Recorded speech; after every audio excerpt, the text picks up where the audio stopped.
Coucou, je vais vous lire Petit loup part en voyage.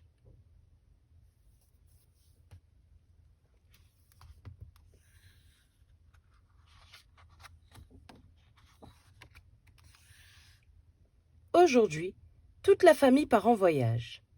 Petit loup ne tient plus en place. L'aventure va commencer.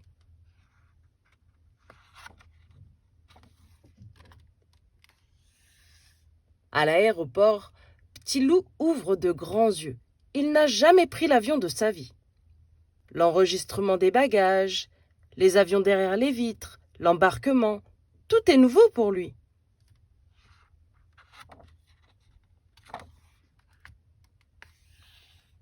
Dans l'avion, Petit loup est installé près du hublot. « Regarde bien, dit papa, et accroche-toi. » Les moteurs grondent, l'avion s'élance sur la piste, il décolle. « Waouh !» crie Petit loup, « c'est génial, on vole !»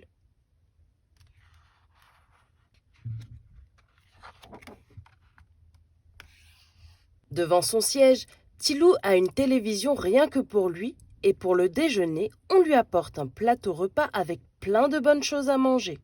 « Bon appétit, les amis !» fait Petit loup ravi.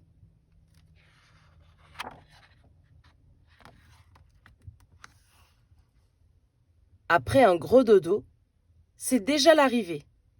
L'avion atterrit doucement. « Bravo, monsieur le commandant !» applaudit Petit loup. « Bravo, bravo !» répète Babylou.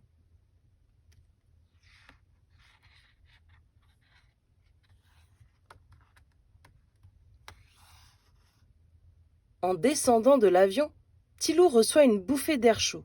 « Ça sent bon les épices et la vanille. Bienvenue dans les îles, les enfants !» les accueille une jolie vainée.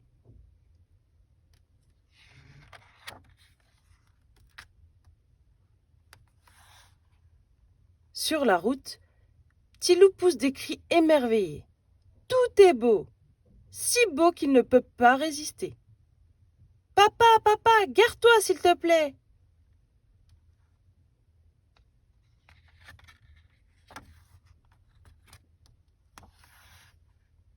La famille au complet descend sur la plage. « Et si on allait se baigner ?» propose Petit loup, tout excité. « Ce n'est pas possible, » répond maman. « Les affaires de plage sont au fond des valises. »« L'aventure, c'est l'aventure !» dit Petit loup, et il se déshabille.